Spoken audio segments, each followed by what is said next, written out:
Hello दोस्तों। तो आज का जो हमारा द्रव्य है वो है अपामार्ग। यूनिवर्सिटी एग्जाम के पॉइंट ऑफ व्यू से ये काफ़ी इंपॉर्टेंट द्रव्य है। तो सबसे पहले इसके पर्याय देखेंगे। तो पहला है खरमंजरी। तो पुष्पमंजरी जो होती है जिसके ऊपर पुष्प लगता है तो वो खर होती है, इसलिए इसको खरमंजरी कहते हैं। शिखरी, तो जो इसका पुष्प और फल है ना वो शिखर पर लगता है ना मंजरी के, इसलिए इसको शिखरी कहते हैं। प्रत्यक पुष्प, पुष्प के अधोमुख होने से जो इसका पुष्प है ना वो नीचे की ओर झुका रहता है, इसलिए प्रत्यक पुष्प। आघाट, मतलब ये जो इसका प्लांट है शुभ है, ये एक साथ समूह में पाए जाते हैं, इसलिए इसको आघाट कहते हैं। इंग्लिश में इसको प्रिकी शेफ फ्लावर कहते हैं। इसका बोटेनिकल नेम है फिकारेंथस एस्पेरालिन। इसकी फैमिली देखे तो अमेरेंथियसी। अब इसका गण वर्गीकरण देखते हैं। चरक ने इसको शिरोविरिच। तो आपको पता है कि चरक संहिता का दूसरा अध्याय का नाम है अपामार्ग तंडुल्य। और अपामार्ग क्या बताया है चरक ने? सर्वश्रेष्ठ सुरविरेचन है ना। तो इसका इसलिए वर्गीकरण सुरविरेचन, कृमिघन, बमनोपंग। सुश्रुत ने अर्क आदि, मतलब अर्क में। स्वरूप देखते हैं। शुभ, इसका वृक्ष तो होता नहीं है, शुभ होता है झाड़ी के समान होता है, जो कि 30 से 90 सेंटीमीटर होता है। और जो इसके पर्व मतलब जो शाखाएं होती हैं वो ऊपर की तरफ थोड़ी मोटी होते हैं। वहीं इसकी पत्र मतलब पत्तों की बात करें तो जो इसके पत्ते हैं ना वो चौलाई, अब चौलाई एक द्रव्य होता है, तो चौलाई के पत्तों के समान होते हैं, गोल होते हैं, अंडाकार तथा रोमस।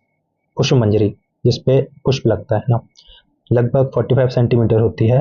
और इसके अधोमुख झुका हुआ पुष्प मंजरी के लाल, पीले और गुलाबी रंग के पुष्प लगते हैं।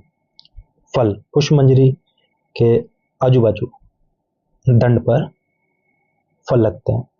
ठीक है, जो इसके फल होते हैं मतलब इसी की दंड पर कांटेदार छोटे छोटे फल लगते हैं, जो कि उल्टे लगते हैं ना।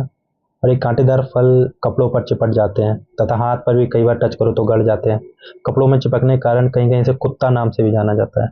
पके फलों के भीतर से जो इसके फल हैं जब पक जाते हैं तो उनके भीतर से चावल के समान दाना निकलता है, जिसे अपामार्ग तंडुल्य कहते हैं। अपामार्ग मतलब ये प्लांट, तंडुल्य मतलब बीज। तो अपामार्ग तंडुल्य जो कि चरक संहिता का दूसरा अध्याय है।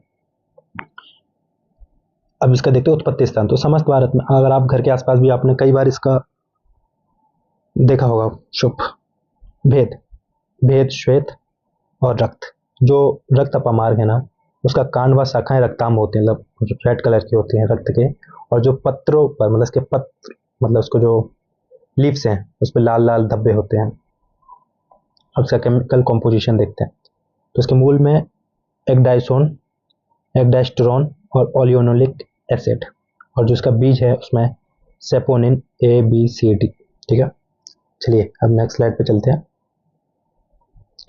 गुण, ये बहुत इंपॉर्टेंट है ना। इसका फॉर्मूला है LRT 423। L लघु, R रूक्ष, T से तीक्ष्ण।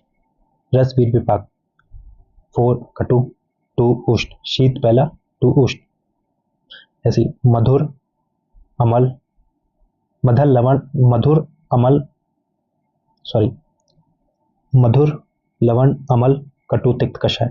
तो कटु 4th नंबर पे आता है ना। ठीक है, वीर उष्ण और विपाक कटु।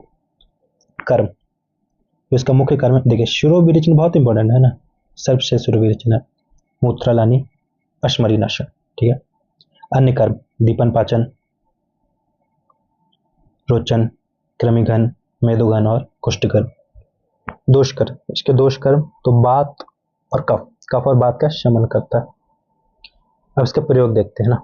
तो सर्वश्रेष्ठ शिरोविरेचन ये तो मैंने आपको बता ही चुका है ना। तो कैसे शिरोविरेचन में क्या, जो इसका बीज है ना तो शिरोविरेचन में उपयोग करते हैं जब भी सिर में शूल या सिर में भारी होता है ना, सर भारी होता है, फिर कमिज शिरो रोग या फिर मूर्छा आती है तो शिरोविरेचन में यूज करते हैं इसका।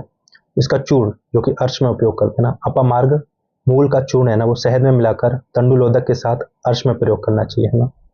बीज का कल्क, अपामार्ग बीज के कल्क का प्रयोग तंडुलोदक के साथ रक्तार्श में अति लाभकारी होता है ना। उसका सार होता है वो शर्करा यानी अश्मरी डिजीज में काफी उपयोगी होता है। अब इसका प्रयोज्यांग मतलब इसका कौन कौन सा पार्ट उपयोग में लाते हैं। मूल, तंडुल्य मतलब इसका सीड बीज, इसकी लीव्स पत्र।